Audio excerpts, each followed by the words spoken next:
নজর রাখবো পরবর্তী সংবাদে। আগামী 26 এপ্রিল পূর্ব ত্রিপুরা লোকসভা আসনের নির্বাচন, অর্থাৎ দ্বিতীয় দফার ভোট। এবং এই পূর্ব ত্রিপুরা আসনকে পাখির চোখ করে কার্যত নজরে রাখছে রাজ্য বিজেপির নেতৃত্বরা।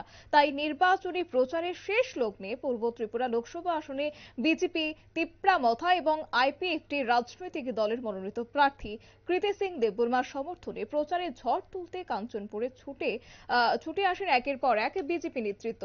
আজ কাঞ্চনপুর মহকুমার গছিরামপাড়ায় বিজেপির রাজনৈতিক দলের এক নির্বাচনী জনসভায় উপস্থিত হন রাজ্যের মুখ্যমন্ত্রী ডক্টর মানিক সাহা এবং রাজ্য বিজেপির প্রদেশ সভাপতি রাজীব ভট্টাচার্য মহাশয় এবং আইপিএফটি দলের রাজ্য সভাপতি শ্রী প্রেম কুমার রিয়াং মহাশয় সহ অন্যান্যরাও উপস্থিত ছিলেন আজকের এই সভায়। এবং এক্ষেত্রে বলা যায় কাঞ্চনপুরের বিধায়ক ফিলিপ কুমার রিয়াং এবং কাঞ্চনপুরের এমডিসি শৈলেন্দ্র নাথ থেকে শুরু করে কাঞ্চনপুর মণ্ডলের বিজেপি নেতৃত্বরা আজকের এই জনসভায় রিয়াং সম্প্রদায়ের চিরাচরিত নৃত্য পরিবেশনা করে মুখ্যমন্ত্রীকে স্বাগত জানিয়েছেন গছিরামপাড়ার স্থানীয় রিয়াং সম্প্রদায়ের ক্ষুদে শিল্পীরা। পরবর্তীতে জনসভায় বক্তব্য রাখতে গিয়ে রাজ্যের মুখ্যমন্ত্রী ডক্টর মানিক সাহা কি বলেছেন শুনবো বিস্তারিত।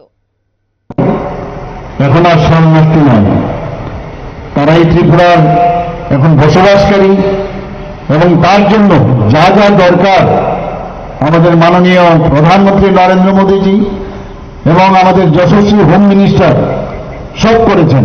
এখানে বিস্তারিত আলোচনা করেছেন। এখানে 12টা জায়গায় ওনারা যেন থাকতে পারে তার ব্যবস্থা করা হয়েছে। টাইম টু টাইম আমার কাছে আপনাদের বিধায়ক থেকে, পূর্ব বিধায়ক থেকে, প্রাক্তন মন্ত্রী থেকে আরম্ভ করে অন্যান্য যারা লিডার্স প্রায়শ আমার সাথে দেখা করেছেন যে কিভাবে সুন্দরভাবে এই সেটেলমেন্ট করা যায়। আমি 2-3বার দিল্লিতেও গিয়েছি, সেখানেও মাননীয় আমাদের গৃহমন্ত্রী ওনার সাথে আমি কথা বলেছি। সমস্যা থাকবে, সমস্যার সমাধান কে করে এটা হচ্ছে সবচেয়ে ইম্পর্টেন্ট। আর এই সমস্যা কে সমাধান করছে?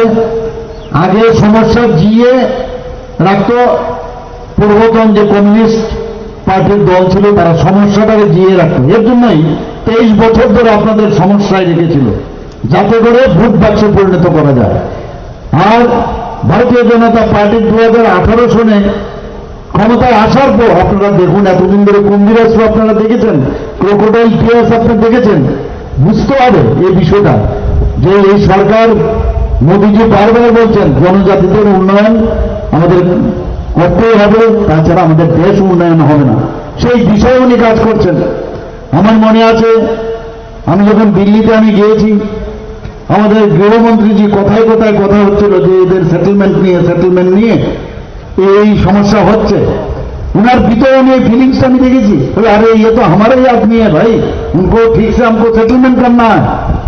এই যে বলার মানে মনে হচ্ছে যে ভিতর থেকে কথা বলছে, এই হচ্ছে আমাদের নেতা, এই হচ্ছে আমাদের নেতা। বারবার আমি ডিএম এসডিএম ওনাদেরকে বলেছি যে যত তাড়াতাড়ি সম্ভব যে বিভিন্ন সমস্যা, এত বড় একটা ঐতিহাসিক একটা চুক্তি হয়েছে, কোয়াড্রিপার্টাইড একটা চুক্তি হয়েছে, তারপর এতদিন ধরে এটাকে তাড়াতাড়ি করে যাতে ত্বরান্বিত করা যায় সেই ব্যবস্থা আমরা করেছি। মানুষ খুব খুশি এখন।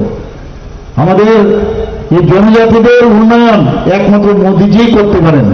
আমরা জানি যে জনজাতির এত বছর ধরে ইউপিএ গভর্নমেন্ট ছিল, কংগ্রেস সরকার ছিল, কিন্তু কোনো জায়গায় কোনো সরকার তখন আলাদা করে কোনো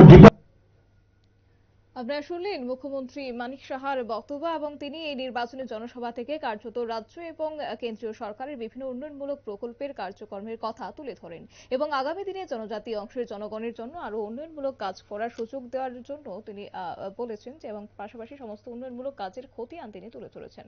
নিয়ে নিচ্ছে ছোট একটি বিজ্ঞাপন বিরতির সঙ্গে থাকুন।